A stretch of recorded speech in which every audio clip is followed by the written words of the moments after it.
Hello നമസ്കാരം. ഇന്ന് JK missionaries നിങ്ങളെ പരിചയപ്പെടുത്തുന്നത് ഗ്രേറ്റഡ് കോക്കനട്ട് പ്രോസസ്സിംഗ് ആണ്.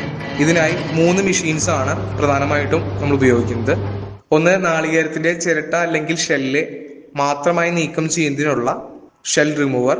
2, ചിരട്ട കളഞ്ഞ കോക്കനട്ട് മീറ്റിന്റെ ബ്രൗൺ സ്കിൻ റിമൂവ് ചെയ്യുന്നതിനുള്ള ടെസ്റ്റാ റിമൂവർ. മൂന്നാമതായി ഉപയോഗിക്കുന്നത് കോക്കനട്ട് സ്ക്രാപ്പർ ആണ്. കോക്കനട്ട് ഗ്രേറ്റ് ചെയ്യുന്നതിനായിട്ടാണ് ഈ മെഷീൻ ഉപയോഗിക്കുന്നത്. ഷെൽ റിമൂവറിൽ 2 ബ്ലേഡുകളാണ് ഉള്ളത്. ഫസ്റ്റ് ബ്ലേഡ് റൊട്ടേറ്റിംഗിൽ ചിരട്ടയിൽ ലൈൻ മാർക്ക് ചെയ്ത് സെക്കൻഡ് ബ്ലേഡിൽ ഷെല്ല് റിമൂവ് ചെയ്തെടുക്കുന്നു. ശേഷം കോക്കനട്ട് ബോളിൽ നിന്ന് ടെസ്റ്റാ റിമൂവർ ഉപയോഗിച്ച് ബ്രൗൺ സ്കിൻ റിമൂവ് ചെയ്യുന്നു. ഈ പ്രോസസ്സിങ്ങിലൂടെയാണ് ക്വാളിറ്റിയും വൈറ്റ് ടെക്സ്ചറും മെയിൻറ്റെയിൻ ചെയ്യപ്പെടുന്നത്. ശേഷം ലഭിക്കുന്ന വൈറ്റ് കോക്കനട്ട് ബോളിൽ നിന്ന് കോക്കനട്ട് വാട്ടർ മാറ്റി സ്ക്രാപ്പറിലിട്ട് കോക്കനട്ട് ഗ്രേറ്റ് ചെയ്തെടുക്കുന്നു. ബൾക്കായി ഗ്രേറ്റഡ് കോക്കനട്ട് എക്സ്പോർട്ട് ചെയ്യുവാനും കോക്കനട്ട് മിൽക്ക് എടുക്കുവാനും വെർജിൻ കോക്കനട്ട് ഓയിൽ നിർമ്മാണത്തിനും ഈ മെഷീനുകൾ ഉത്തമമാണ്.